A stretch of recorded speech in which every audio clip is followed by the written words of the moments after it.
feels so good to be back again on the program. It's Sports Pizza on this frequency where you get the absolute best in the ever exciting world of sports. My name is Brownson Uwana. Let's take a very quick break, and when we come back, we'll be opening all the packages and, of course, serving different flavors of different pizza today on the show.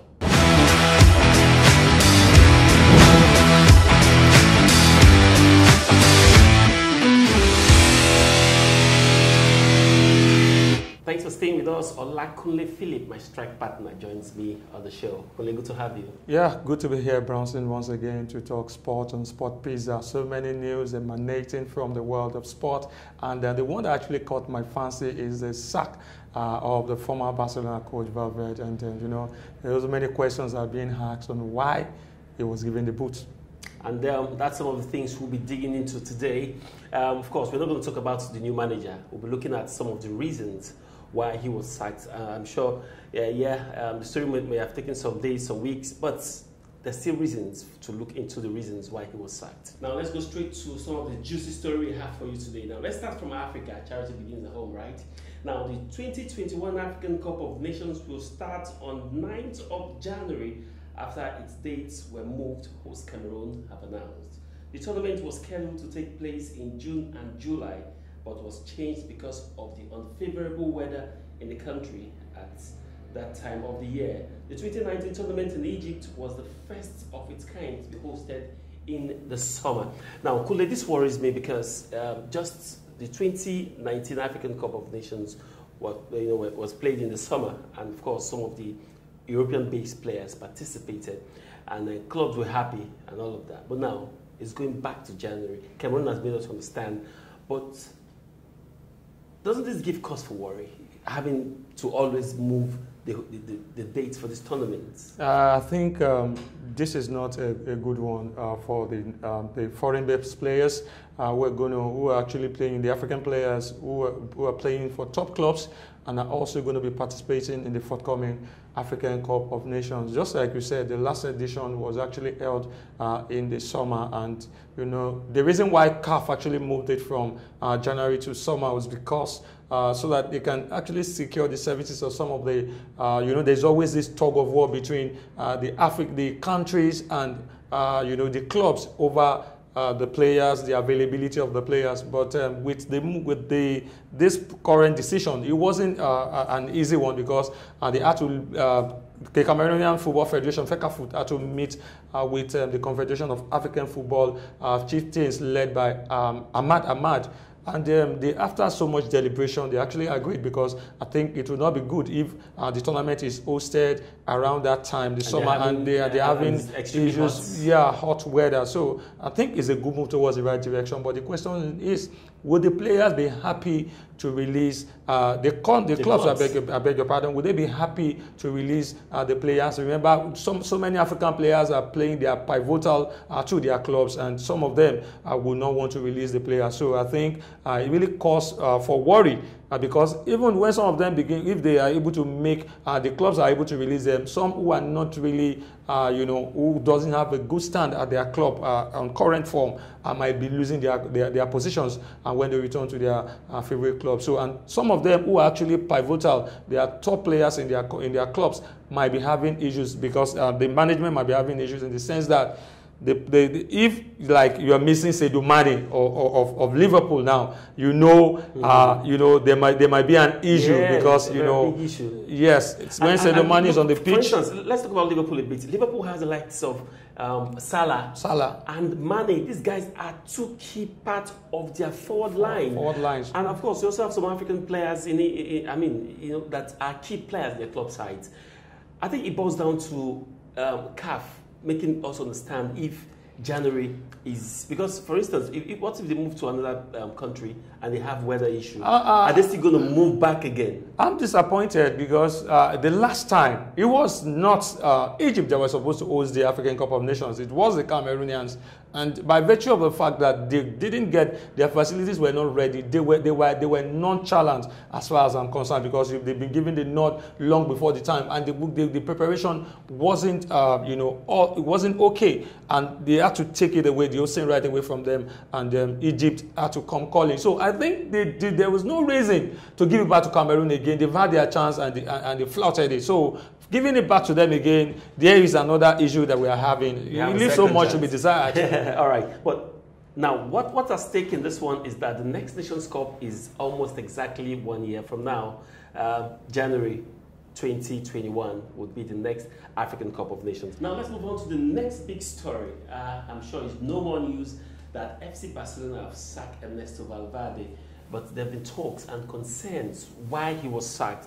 Now, reigning league champion, current top of La Liga, and through to the next round of the Champions League. So why did Barcelona sack Ernesto Valverde? Is the question that we need to look at critically.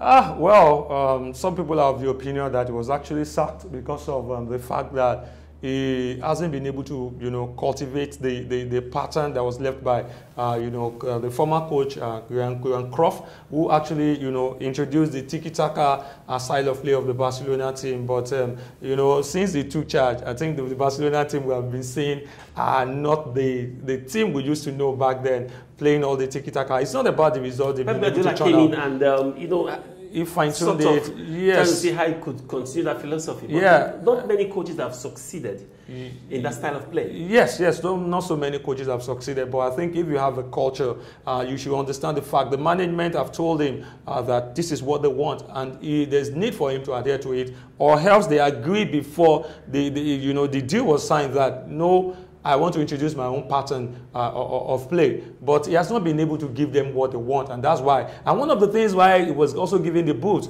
was the fact that last season in the UEFA Champions League, against Roma, they were up, and then they took their foot completely off the gas pedal, allowing the team to come back, and it was a shocking result for them. So I think this really affected them. Despite the fact that, and also you forgot to mention against Liverpool as well, they were down, and also when they got to Anfield, they completely capitulated. Even with Lionel Messi, 4-0, it was one of the lowest points of Barcelona. But quickly, let me ask you this. How do you measure the success of a coach? For instance, Ernesto Valverde, before he was sacked, the season before, which is the 2018-2019 season, won the Spanish title. Yeah. Of course, maybe he didn't win the UEFA Champions League, but of course he did well. And the Spanish Super Cup, and the current season is doing very well, topping the table, qualified to round of 16 of the UEFA Champions League. What else do you want from a coach? Yeah, we just spoke about it. They are not happy with this philosophy, his style of play, and that's why they want to change. But the question is, Brownson, when you want a coach that will actually do better, or you want that kind of style, probably they've seen it in the new coach that they just secured his service, talked about Setien. I think he's not the best option for Barcelona, but that's one of the few options they have, because Mauricio Pochettino came out to say he was one of those that has been touted to actually secure the job, but he said he prefers to be a farmer than to coach FC Barcelona. I don't want to talk about Mauricio Pochettino because I think in my opinion he's overrated. As a manager, I want to judge you by your cabinet. How many trophies has Pochettino won in his career? Don't answer. Don't let us go there right now. But let's move on to the show today. I know Kunle have a soft spot for Mauricio Pochettino. We're not going to talk about Arsenal today. I promise you. Let's move on the show and talk about Liverpool have been shortlisted among the nominees for the Team of the Year and Comeback of the Year category in the Lira's World Sport Award. The Reds are in the Comeback of the Year category for overcoming a 3-0 Champions League semi-final first leg deficit by beating FC Barcelona 3-0.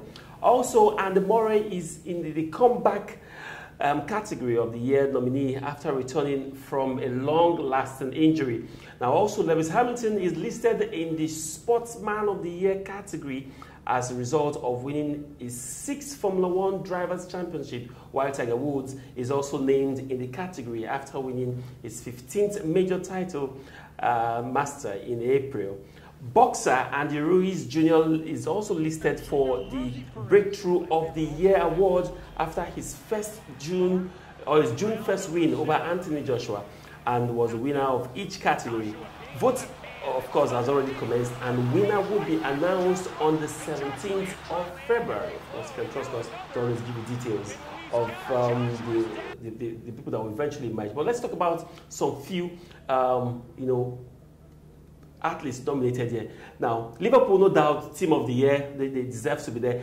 But I think I'm going to pick boxer of the year. Let's talk about Andy Ruiz. Anthony Joshua in 2019 lost on June 1 to Andy Ruiz. Yeah, I think if you're talking about it, no doubt about it, he stands a very good chance of actually winning it, because no one actually gave him a chance because one would have thought that he was like an, although you can't call him an underdog, but Anthony Joshua was, going into the bout. So he gave the whole world a shocker. So I think that's why he has been nominated in the Breakthrough of the Year category. So no doubt about it, he's going to win it. On the part of Liverpool, being nominated as the comeback team of the year alongside Andy Murray, I think if you're talking about one that will win it, you really want to give it to Liverpool. And you're talking about their comeback, the one we spoke about earlier, the 3-0 deficit, and they suffered against Barcelona, coming back to win, to 4-0. That was an absolute, stunner. And so, by virtue of that result, I feel that Liverpool will be winning it. Also, another sport that is worthy of mention and another athlete definitely has to be Lewis Hamilton, as listed in the Sportsman of the Year category as a result of winning 6 Formula 1 Drivers' Championship. I mean, I think Lewis Hamilton has done everything as far as Formula 1 is concerned. Now, there are talks about him equaling Michael Schumacher. I don't know if that will happen in 2020. Yeah, Lewis Hamilton, no doubt about it. He's been back. I mean, there was a time he was actually on a low point, but he's been back with Mercedes, and he's actually been turning out, all the wins. But really, in his category, I think he's going to be competing with Tiger Woods. Tiger Woods also has a lot of trophies to his name, so it's really going to be a very keenly contested one. Any of the two athletes might just be winning it. Whichever way, I think whichever athletes that win the award, you can beat your chest and say, really, they deserve it. At this point, let's take a very quick break, and when we come back, more stories to come.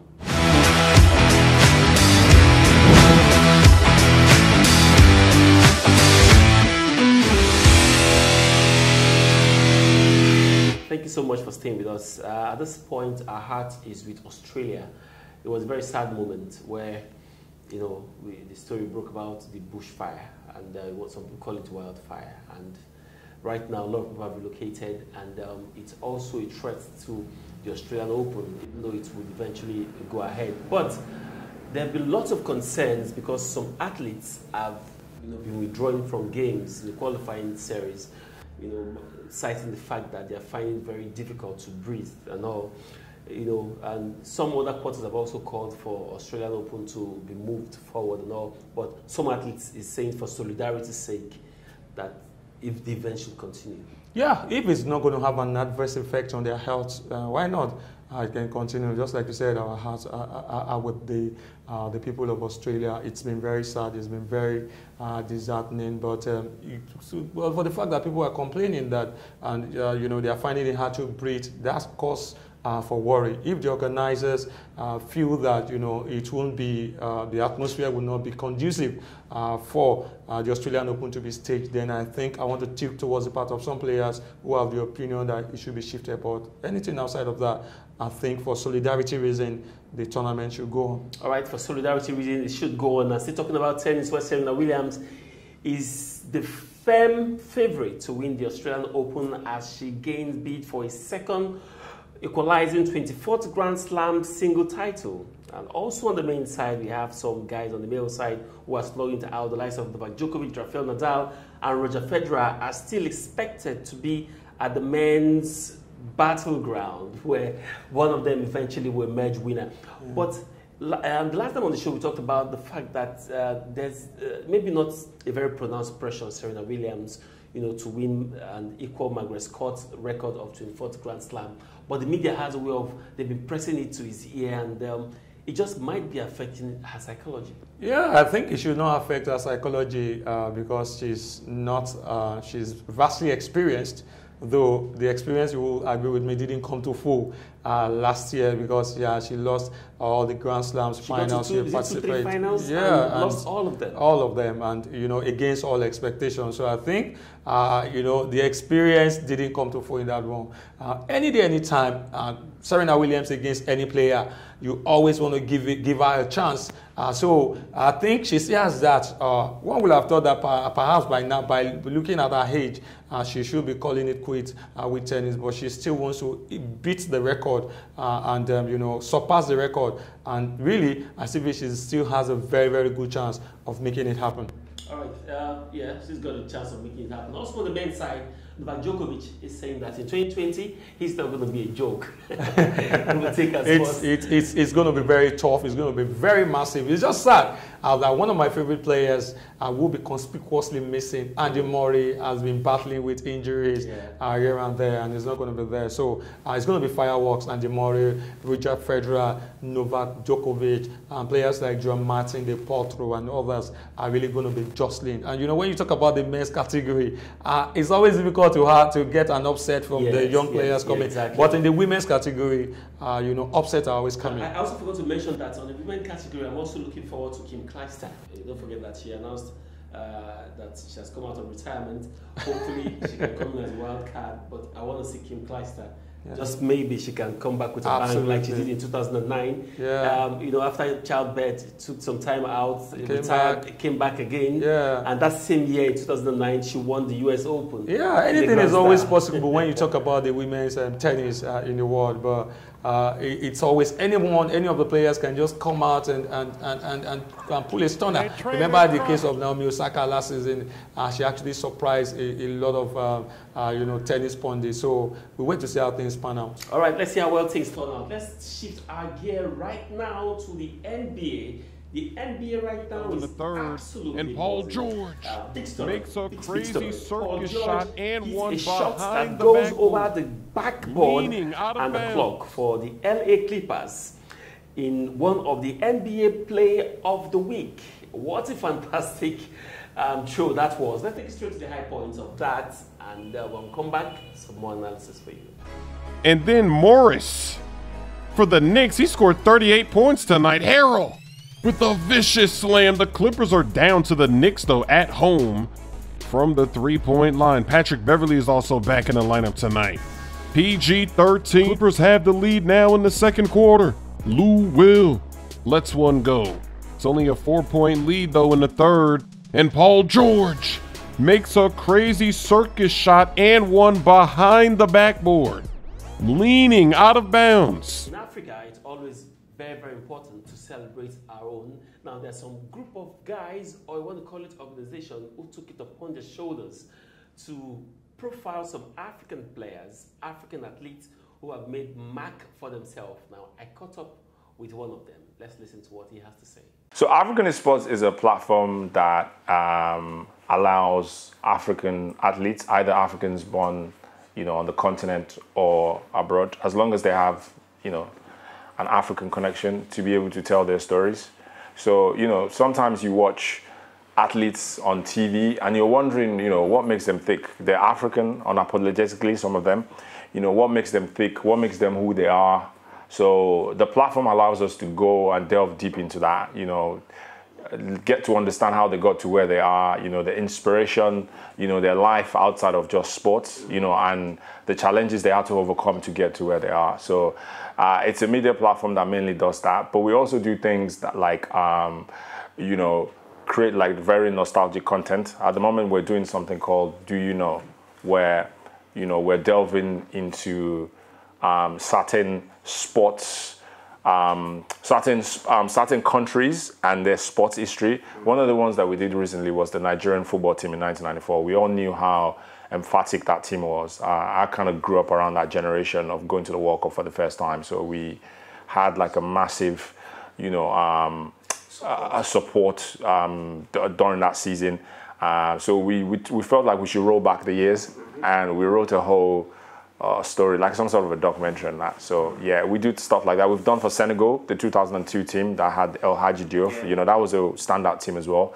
we've done like 5 greatest sporting moments in Africa. So yeah, and we distribute it all across platforms on social media as well. Everybody thrives on networking and communication. So we communicate with them, we reach out to them.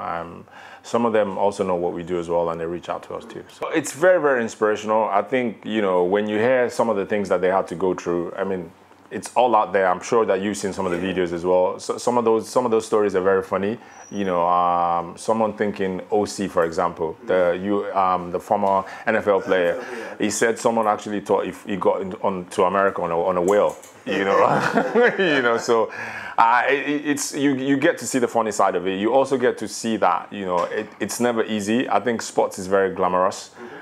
We think, oh yeah, they're making huge amounts of money or they're doing this, but you get to see the hard work that they had to put in to get to where they, Now let's talk about Nigerian Professional Football League. Don't forget that NPFL is the most competitive league in Africa, and the result speaks for itself. As it stands now, match day 15 produced 3 away wins in the Nigerian Professional Football League. Now, what that means in essence is that Nigerian Professional Football League is becoming more flexible, where teams can easily go away from home and get an all-important win. Yeah, Brownson, you remember we spoke about it some time ago about the fact that the administrators have been able to talk to the fans about the need to actually adhere to the rule of the game, not encroaching the pitch, and this is actually yielding dividend. We saw 3 fantastic away victories. I think it really speaks good of the league. But when you talk about being the most competitive, the South Africans will actually disagree with you on that. We saw Aqua United actually losing at home to Kwara United. I think Brownson will not be happy about that. Wolves also lost at home to Enugu Rangers by a goal to 2. I think a fantastic one for Rangers, who hasn't really been doing well in the continent. And not forgetting the Oriental Derby, the People's Elephant versus Atland of Owerri. When you talk about the Oriental Derby, it can actually go either side. It depends on the team that is more zealous, that needs the game the most. And you can see that Atland actually needed the game the most, and they went for it. Not a good one for Coach Fatai Osho. Remember, they played in the CAF Confederations Cup, and they were able to beat their North African counterparts scandalously, heavily. But this time around, they took their foot completely off the gas pedal. Thanks to the former coach of MFM, I can't seem to remember his name right now, who's actually coaching Atland. We call him Kamara, who has actually been doing a fantastic job. He did start on a good note. You can see what it can bring to foe any day, anytime. I've got to meet him and spoken with him a couple of times, and I know that it's really, it would take Atland to the desired level. Good one for the NPFL, and of course for the teams that actually won it, a great one for them. Yeah, I mean, for stakers, if you're always afraid of staking away to win, you can't stake for. I think the teams have actually been most consistent in the NPFL so far. Has to be Lobby Stars of Makurdi. They've been massive, and they've been turning out the wins, and not forgetting Sunshine Stars of Akure as well. Against all expectation, I always have my reservations about Sunshine Stars of Akure, but they've actually surprised me. Whether they will be able to stand the heat till the very end, time will actually tell. Definitely, time would tell. When you play in the Nigerian Professional Football League, you need all the time in the world.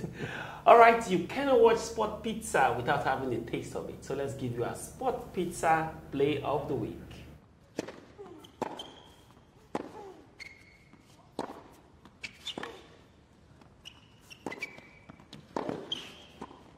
That's better.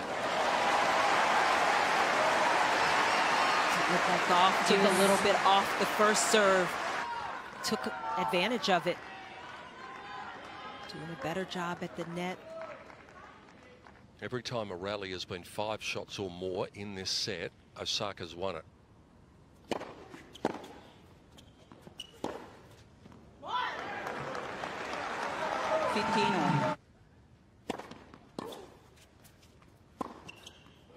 And hold she does. And so the 15-year-old is going to have to get it done herself.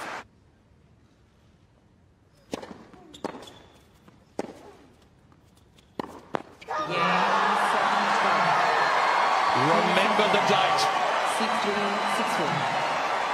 January 2024-2020. Thank you so much for being a part of the show. That's our final bite on the show today. Thank you very much, Olakunle Philip. Yeah, my pleasure, Bronson Iwano. All right, that's our final bite on the show today. But guess what, guys? The show doesn't end here. You can follow us on all our social media platforms currently displaying on your screen right now. We'll be so glad to interact with you. Until then, until next week, we'll meet again. Enjoy the rest of the day.